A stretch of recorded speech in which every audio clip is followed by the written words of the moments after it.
My best friend invited me to her destination wedding but forgot to tell me I was the wedding planner, not a guest. The invitation arrived in rose gold calligraphy. We cordially invite you to celebrate the wedding of Natalie and James at the Sunset Beach Resort, Hawaii. 6 months later, I landed in Honolulu, excited to see my college roommate marry in paradise. Natalie and I had been close for 10 years. Tweed survived finals week breakdowns, post-graduation struggles, and her devastating breakup before meeting James. When she got engaged, I was her first call.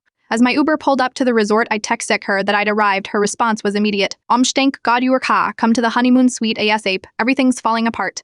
I assumed bride nerves and headed straight up, still in my plain outfit. Natalie opened the door with mysterious streaks down her face. The wedding planner quit yesterday, she sobbed, pulling me inside where 3 bridesmaids sat scrolling through phones, ignoring her meltdown.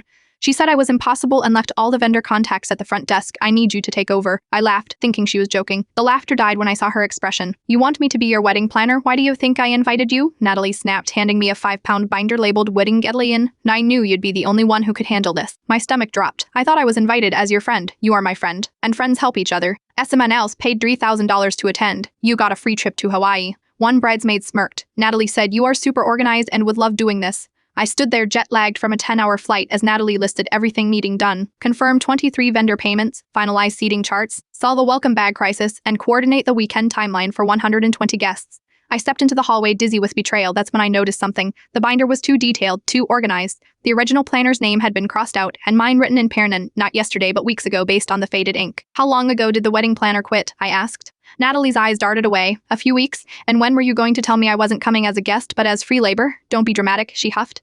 You're still a guest. You just have a few responsibilities. 37 unread messages from vendors expecting confirmations. This wasn't a few responsibilities. I am sorry about your planner, I said, returning the binder, but I am not qualified and I wouldn't have come if I'd known this was the plan. So you are abandoning me. After everything we've been through, I'll help you find a local coordinator tomorrow, but tonight I'm checking into a different hotel. If you leave now, we're done, she threatened. 10 years of friendship over. Our friendship ended the moment you decided I was worth more as free labor than as your guest. I spent the next 3 days alone on the beach. She found a coordinator. Turns out the hotel had an emergency planning service for exactly this situation. She and James looked happy in the wedding photo she posted. I wasn't in any of them. Sometimes the hardest part isn't losing a friend, it's realizing they saw you as something entirely different all along.